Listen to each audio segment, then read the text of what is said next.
Even if you don't have a high grade DSLR, if you don't have a super zoom lens, no problem.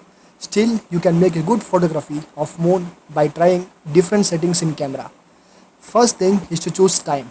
Some people choose night and others choose sunset.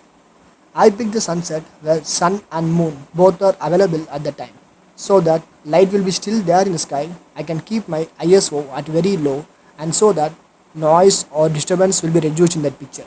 We will see the settings outside the camera. If you notice, you have the option called autofocus and manual focus. Keep the switch at manual focus. And then comes stabilization.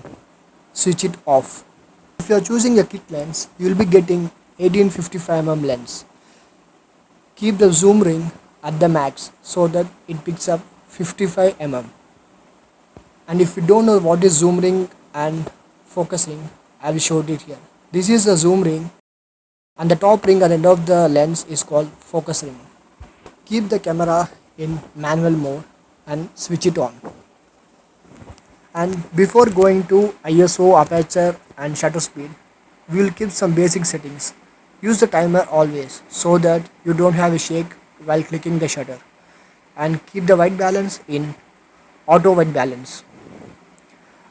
And for the autofocus selection, use the middle one so that you'll have a command over the middle section of the part while taking the picture. And now using different settings, we'll try different types of pictures of taking more. First, initially I will reduce the shutter speed like 1 by 100.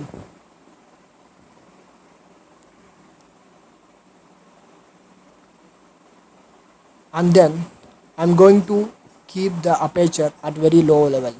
My lens is supporting 5.6 and keep the ISO at 100 because you're already taking the picture in daylight. This is a picture you get at low shutter speed. And let's try different because it is not very eye catchy. Let's increase the shutter speed this time to 1 by 1000 or more. And let's try now with the same aperture and ISO settings. And this is the final image you got with high shutter speed and it is eye catchy too. You can try with different settings and you can get the different pictures out. It is not any particular rules to follow this ISO, this aperture and this shutter speed. It is on personal opinion. So I have tried this and I got this picture. And later on you can crop it and so that it will be looking more beautiful. The same applies for mobile photography. You can take the picture and you can crop it on later and have some post processing edits like in Snapseed or in Lightroom.